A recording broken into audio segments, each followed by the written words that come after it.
The flu season is upon us. Which type will we worry about this year? And what kind of shots will we be told to take? Remember the swine flu scare of 1976? That was the year the U.S. government told us all that swine flu could turn out to be a killer that could spread across the nation. And Washington decided that every man, woman, and child in the nation should get a shot to prevent a nationwide outbreak, a pandemic. Well, 46 million of us obediently took the shot. And now 4,000 Americans are claiming damages from Uncle Sam amounting to $3.5 billion because of what happened when they took that shot. By far the greatest number of the claims, 2/3 of them, are for neurological damage or even death, allegedly triggered by the flu shot. We pick up the story back in 1976 when the threat posed by the swine flu virus seemed very real indeed. This virus was the cause of a pandemic in 1918 and 1919 that resulted in over 500,000 deaths in the United States, as well as 20 million deaths around the world.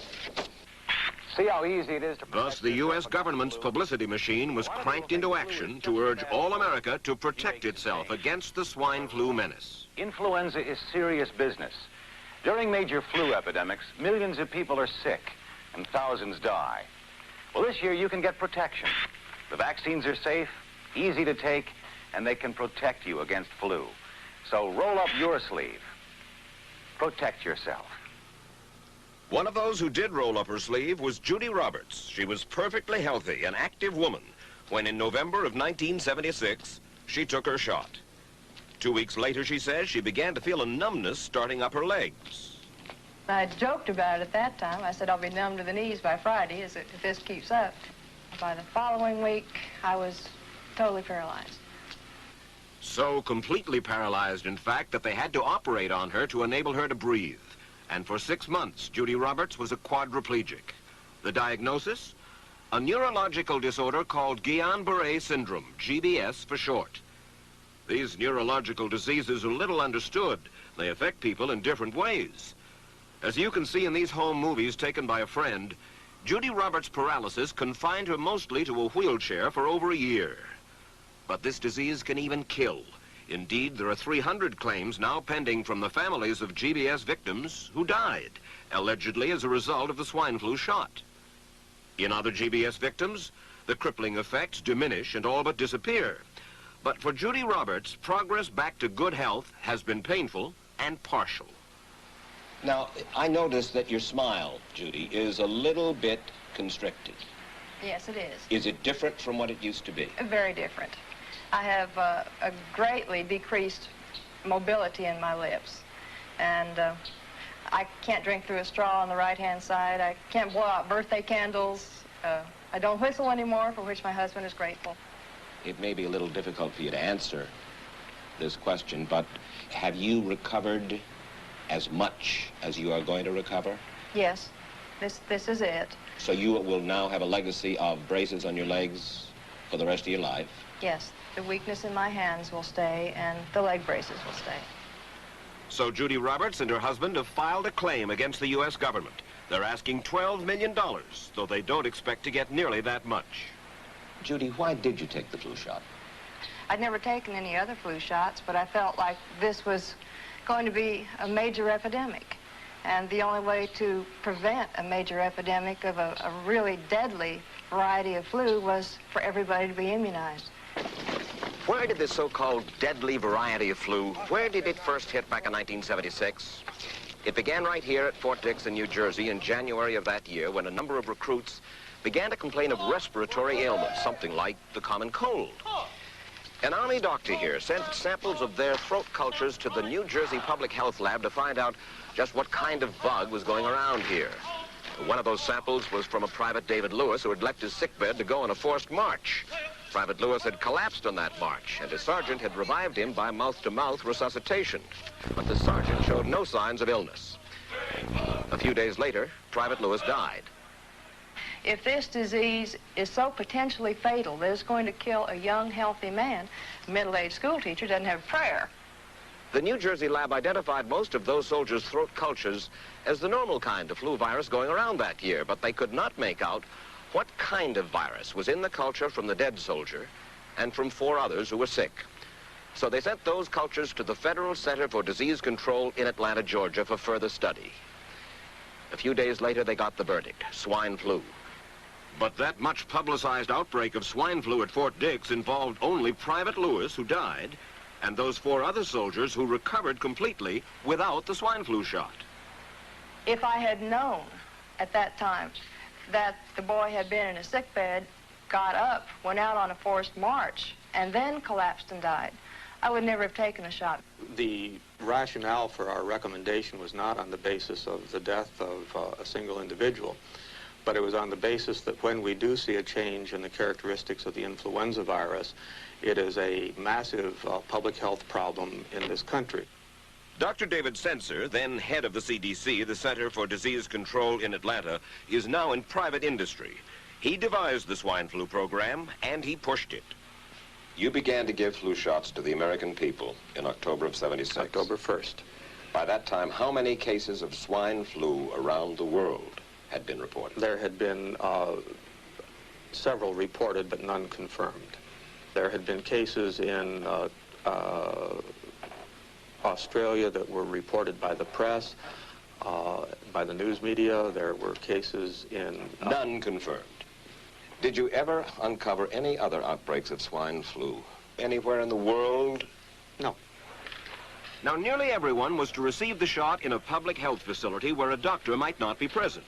Therefore, it was up to the CDC to come up with some kind of official consent form, giving the public all the information it needed about the swine flu shot. This form stated that the swine flu vaccine had been tested.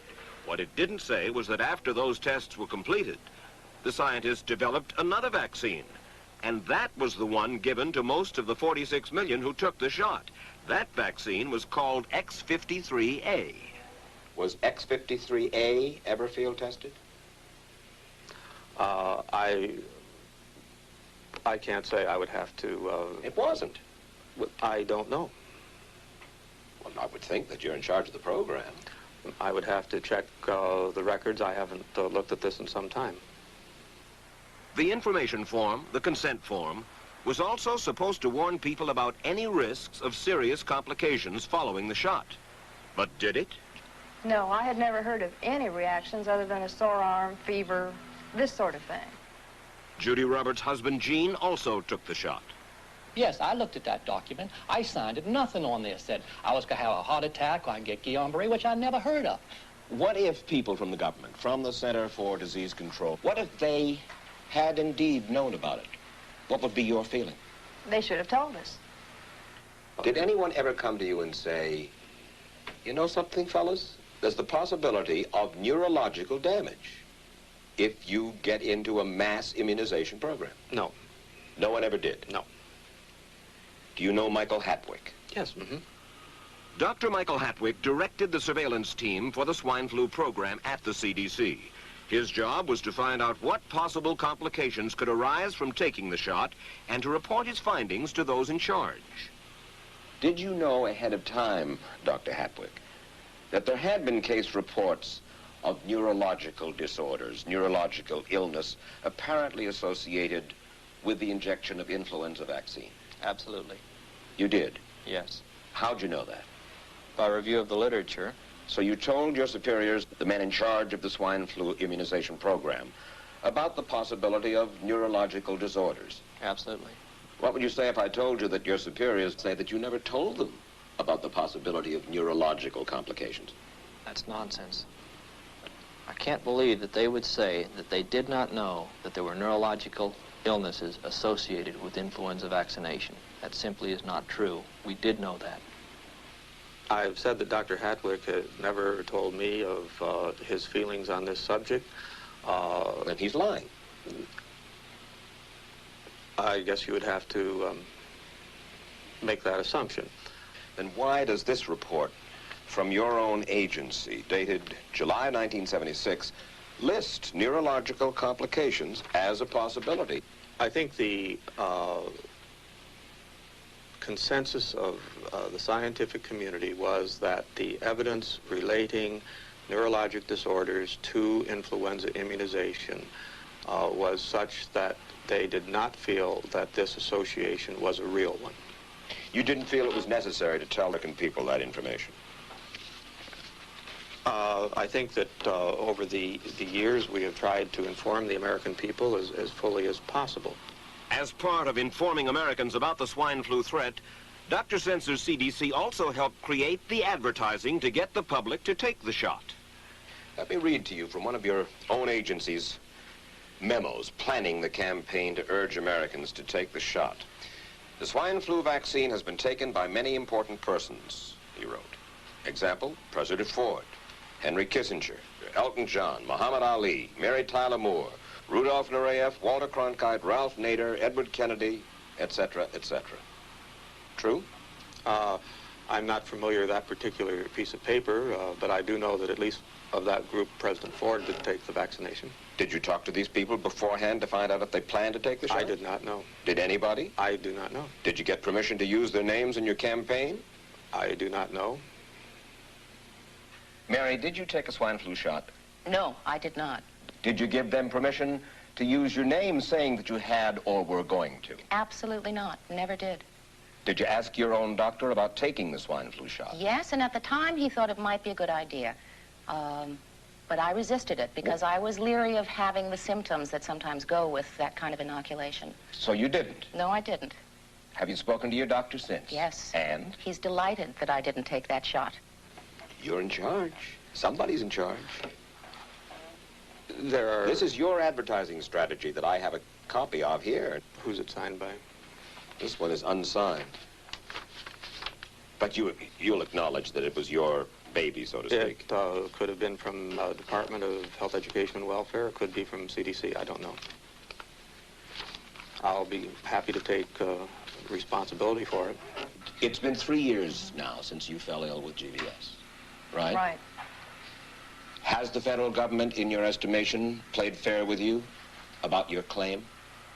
No, I don't think so. It seems to be dragging on and on and on, and really no end in sight that I can see at this point. With respect to the cases of Guillain-Barré, allegedly... Former Secretary of HEW Joseph Califano, too, was disturbed that there was no end in sight. So a year and a half ago, he promised that Uncle Sam would cut the bureaucratic red tape for victims suffering from GBS and would pay up quickly. We shouldn't hold them to an impossible or too difficult standard of proving that they were hurt. Even if we pay a few people a few $1,000s that might not have deserved it, I think justice requires that we promptly pay those people who do deserve it. Who's making the decision to be so hard-nosed about settling? Well, I assume the Justice Department is. Griffin Bell before he left? Well, the Justice Department agreed to the statement I made. It was cleared word for word with the lawyers in the Justice Department by my HEW lawyers. And that statement said, in effect?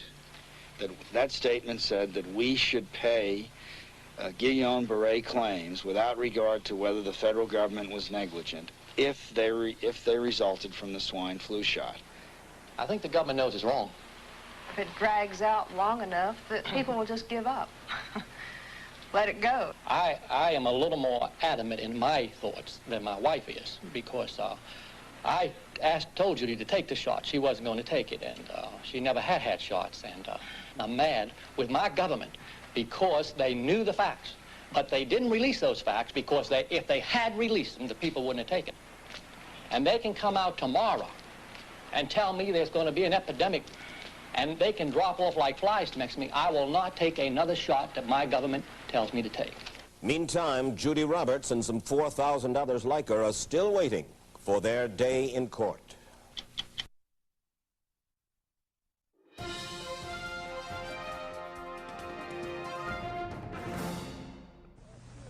I don't need another flu shot. I had a flu shot last year. A swine flu epidemic may be coming. Swine flu shot? Well, I don't know. I've been thinking about it. It could make you very sick. Swine flu? Man, I'm too fast today to catch me. You'll want to be protected. I'm the healthiest 55-year-old you ever seen. Hey, I play golf every weekend. Get a shot of protection. The swine flu shot. Joe brought it home from the office. He gave it to Betty and one of his kids. and to Betty's mother. But Betty's mother went back to California the next day. On her way to the airport, she gave it to a cab driver, a ticket agent, and one of the charming stewardesses. At school, Joe's kid gave it to some other kids, and Mrs. Merrill got it and gave it to her husband. In California, Betty's mother gave it to her best friend, Dottie. But Dottie had a heart condition and she died. But before she died, Dottie gave it to her girlfriend, the mailman, the paper boy, and the vet when she went to pick up her chihuahua. And this is... If a swine flu epidemic comes, this is how it could spread. You'll want to be protected, especially if you're elderly or chronically ill. Get a shot of protection, the swine flu shot.